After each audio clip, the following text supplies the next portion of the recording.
কটা জানালা খুলে দাও, ওরা আসবে চুপি চুপি, যারা এই দেশটাকে ভালোবেসে দিয়ে গেছে প্রাণ।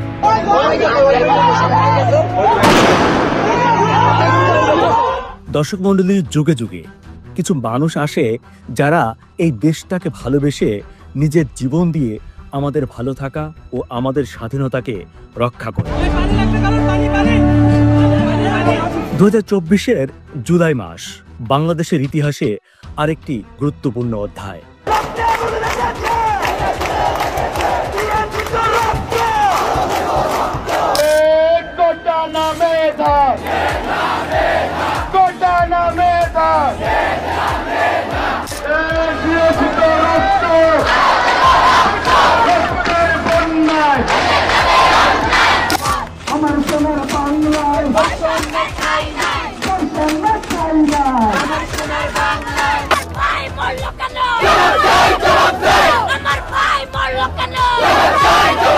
যখন আমরা দেখেছি কিভাবে বুলেটের সামনে বুক পেতে দাঁড়াতে হয়, কিভাবে চক্ষুশূল উপেক্ষা করে দেশের পতাকা সবার উপরে তুলে ধরতে হয়, আরও দেখেছি কিভাবে তাজা প্রাণগুলো চোখের সামনে ছটফট করতে করতে ঝরে যায়।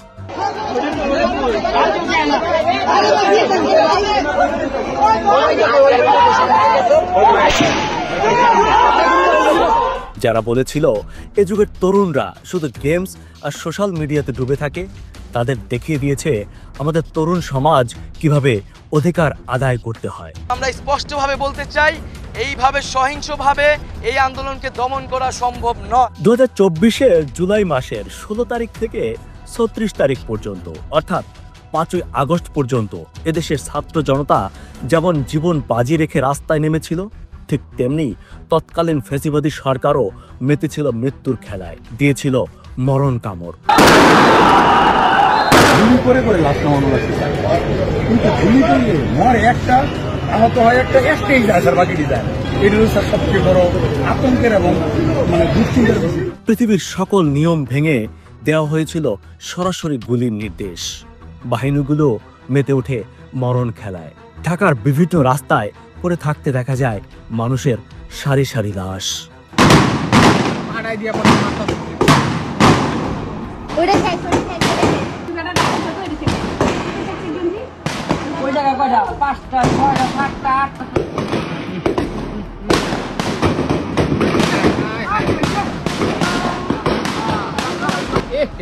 এই লাশ নিয়েও শুরু হয় আর এক খেলা।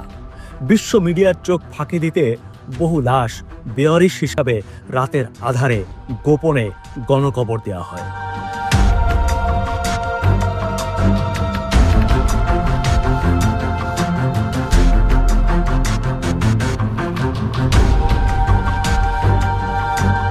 এই কবরগুলোতে যারা চিরনিদ্রায় শুয়ে আছেন তাদের সবার পিতৃ পরিচয় ছিল তাদের পরিবার, কিন্তু স্বৈরাচারী সরকারের কারণে তারা আজ বেওয়ারিশ হিসাবে দাফন হলো।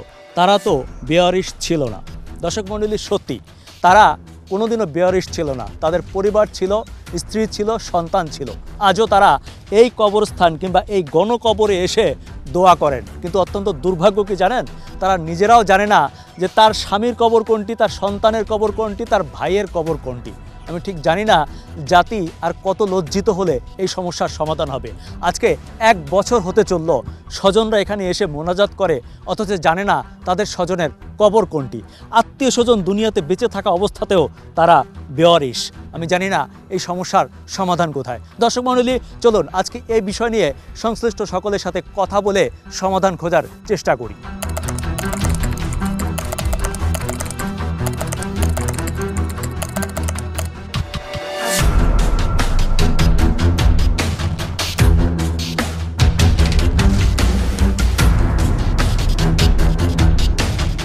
দর্শক, এটি রায়ের বাজারের বুদ্ধিজীবী কবরস্থানের একটি বিশেষ সারি। এখানে গণকবর দেওয়া হয়েছে জুলাইয়ের গণ অভ্যুত্থানে নিহত অনেককে। তবে জানা নেই এখানে মোট কতজনকে কবর দেওয়া হয়েছে এবং কি তাদের পরিচয়, তারা কারা। তাদেরকে বলা হয় অজ্ঞাত, বেওয়ারিশ, অথচ তাদের রয়েছে বাবা, মা, স্ত্রী, সন্তান, পরিবার, পরিজন। এখনো তারা এই কবরের পাশে এসে ঠিক এভাবে দোয়াও করে। আল্লাহ, তুমি জমিনের ও আসমানের মালিক, তুমি সব কিছু সম্ভব। তাই তুমি আমাদেরকে এই শহীদদের উপরে যে অন্যায় অত্যাচার করা হয়েছে তুমি তাদের বিচার করো। তাকাব্বাল মিন্না ইন্নাকা আনতাস সামিউল আলিম ওয়া তুব আলাইনা ইন্নাকা আনতাত তাওয়াবুর রহিম। সুবহানা রাব্বিকা রাব্বিল ইজ্জাতি আম্মা ইয়াসিফুন ওয়া সালামুন আলাল মুরসালিন ওয়ালহামদুলিল্লাহি রাব্বিল আলামিন। এখানে এসে আমরা শুধু এটুকু জানতে পারলাম, এখানে রয়েছে 114টি কবর। অনেক কবরেই দাফন করা হয়েছে একাধিক দেহ। আমার নাম মোহাম্মদ নাবিল হোসেন, আমি শহীদ মোহাম্মদ সোহেল রানা ভাইয়ের ছোট ভাই। আর শহীদ মোহাম্মদ সোহেল রানা আমার বড় ভাই।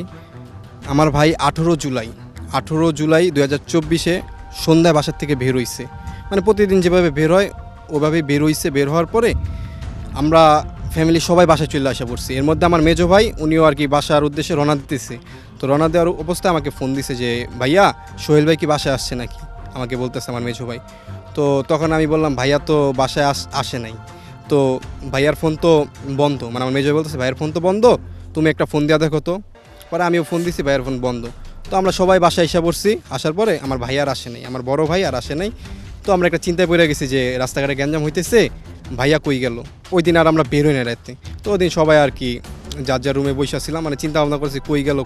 কিন্তু আম্মু ওই দিন সারা রাত আমাদের যে গেট, মেন গেট খুলে রাখছে এবং কেচি গেটটাও খুলে রাখছে। আর আম্মু ওই কেচি গেটের সামনে দাঁড়াইছিল, মানে সারা রাতে দাঁড়াইছিল যে ছেলে আসবে, মানে ভাইয়া আসবে। তারপরের দিন 19 জুলাই শুক্রবার।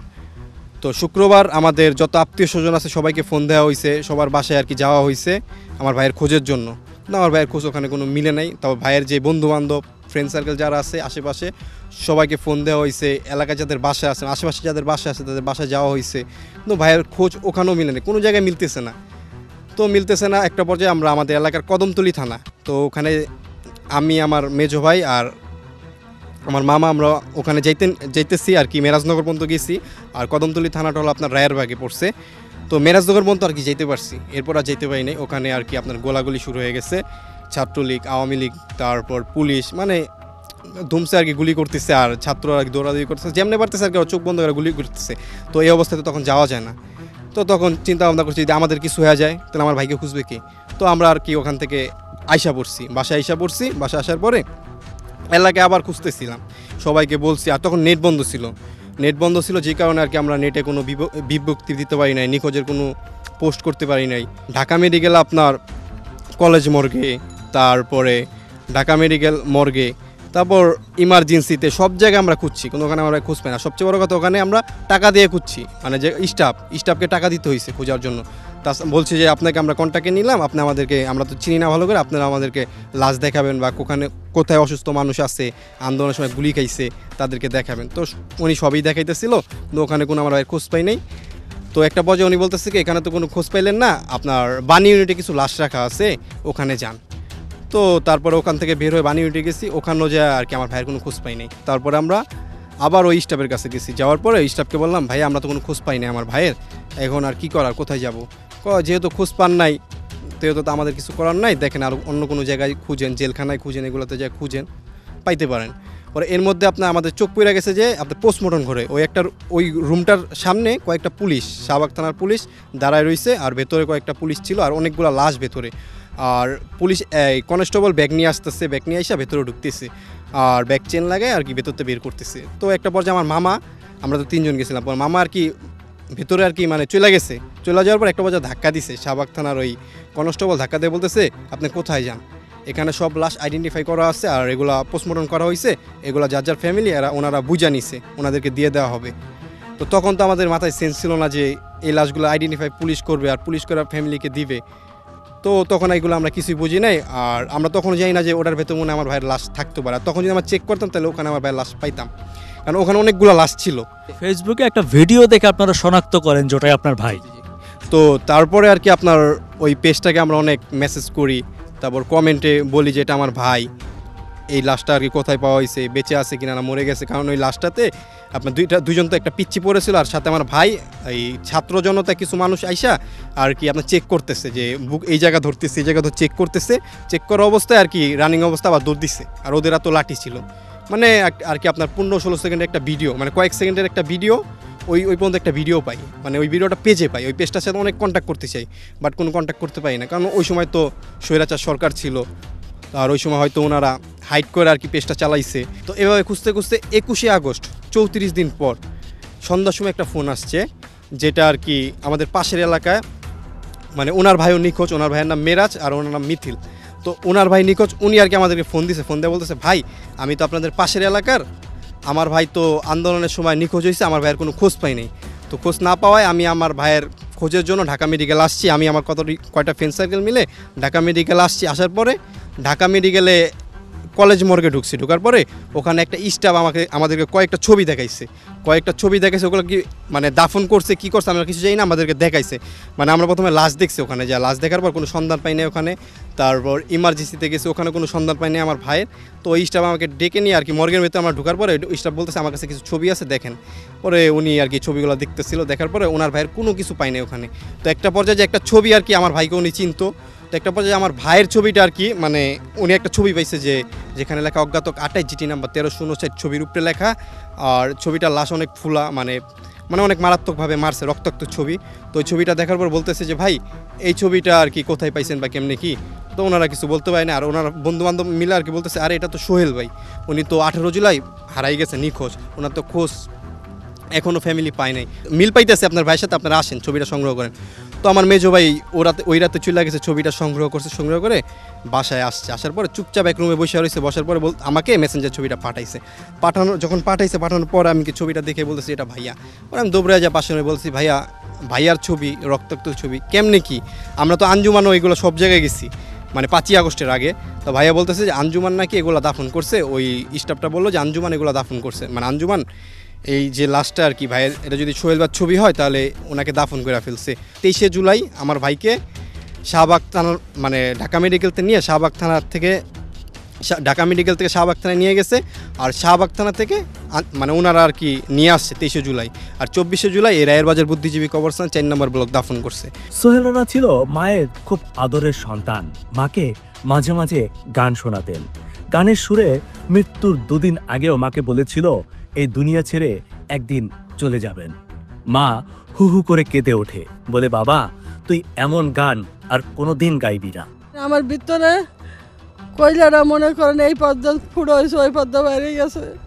আমার সবাই দেয় আমার উপর দেহটা ভালো, আমার ভিতরে কিছু নেই। আমি কোন জিনিসটা আমি এমনি যাবো দুনিয়ার থেকে। এর আগে আমার যদি কবরটা আপনারা দেখাইতেন, আমার দেখাই দেন। তুই আমার মাকে একবার ডাক দে, আমার মাকে একবার ডাক দে, আমি তোর এটাই চাই। আমি কোনো সময় গাড়ি ধরতারি নাই, আমি ওর লেগে এই দেশে কই এই দেশে চাই। আমি তো আমি ডাকটাও পেলাম না, ওর লাশটাও পাইলাম না। আমি তো আমি গুণানের নাই রে। মা আমি এই জায়গায় আমি। দর্শক মণ্ডলী, দেখুন মায়ের কাছে সন্তান কতটা প্রিয় হয়। আমরা যখন এই সোহেল রানার শুটিংটি করছিলাম তখন এখানে গুড়ি গুড়ি বৃষ্টি হচ্ছে। বৃষ্টির পানি তার এই ছবিটাতে লাগবে, সন্তানের ছবিতে লাগবে, সেজন্য মা সেটি ঢেকে রাখছিলেন। অথচ এই সন্তানকে ছাড়াই সে গত 1টি বছর, অর্থাৎ গত বছর জুলাই থেকে এবছরের জুলাই পর্যন্ত অপেক্ষায় আছেন সন্তানের লাশ ফেরত পাওয়ার জন্য না, সন্তানকে বেঁচে ফিরে পাওয়ার জন্য না, শুধুমাত্র একটা ব্যাপার জানতে চান, তার সন্তানের কবর কোনটি।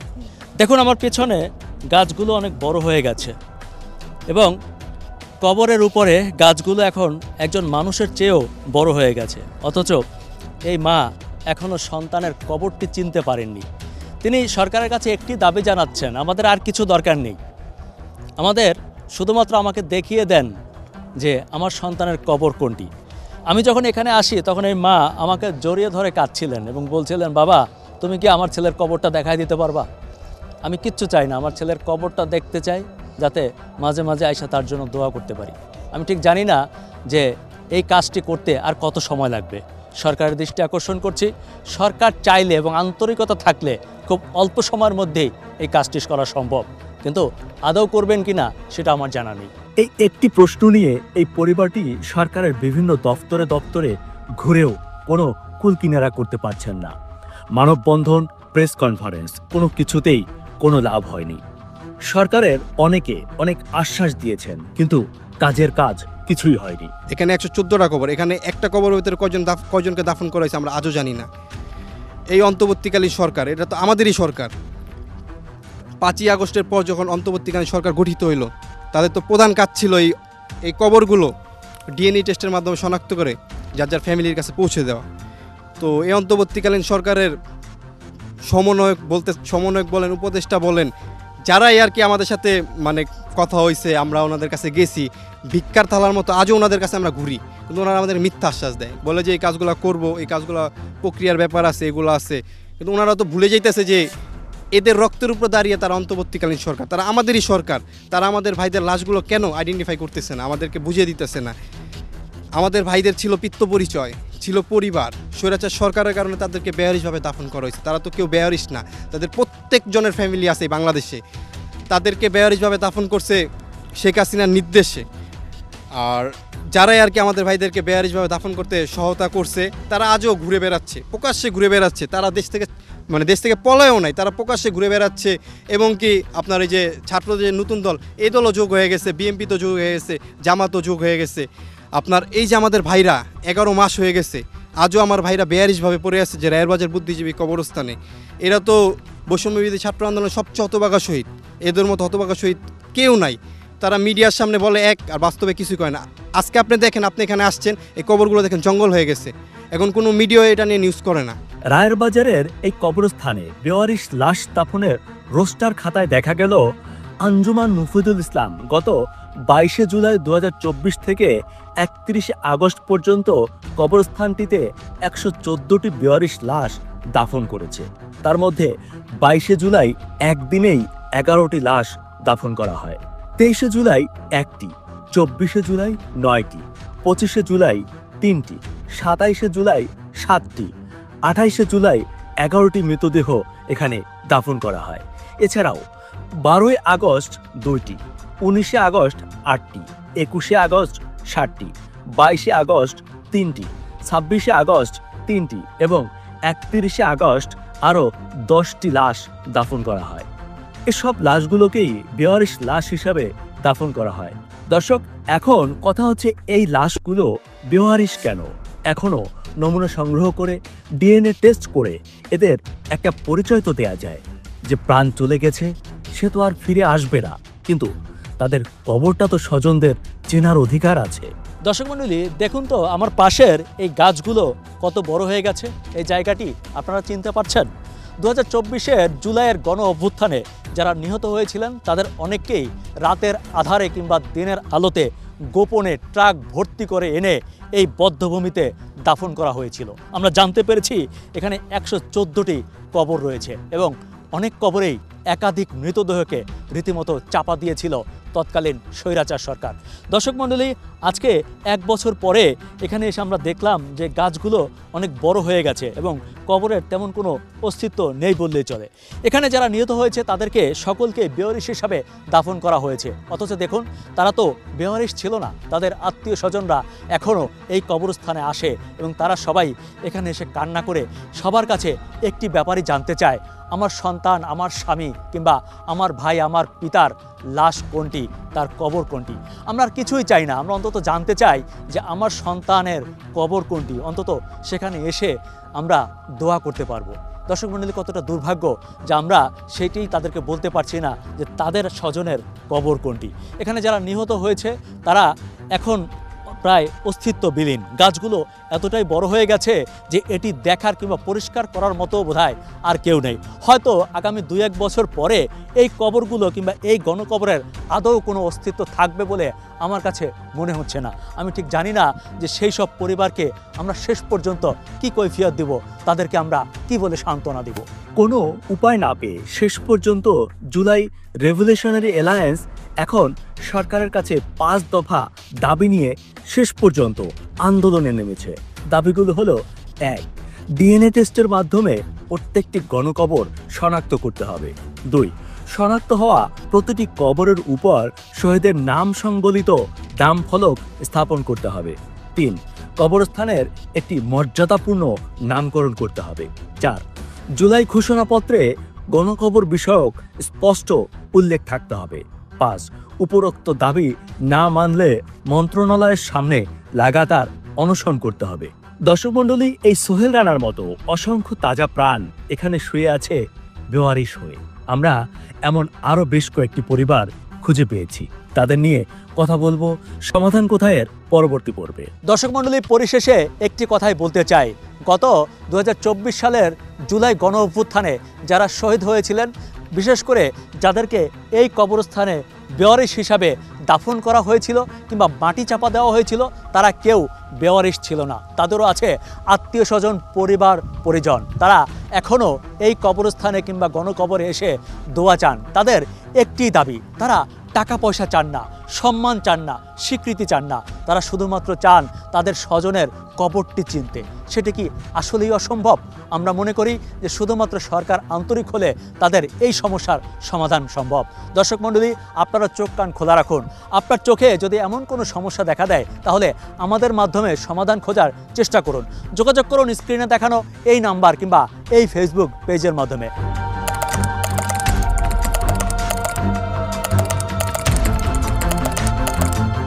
আজকের মতো বিদায় নিচ্ছি। দেখা হবে অন্য কোথাও অন্য কোনো বিষয় নিয়ে। সে পর্যন্ত সবাই ভালো থাকুন, সুস্থ থাকুন, নিরাপদে থাকুন। খোদা হাফেজ।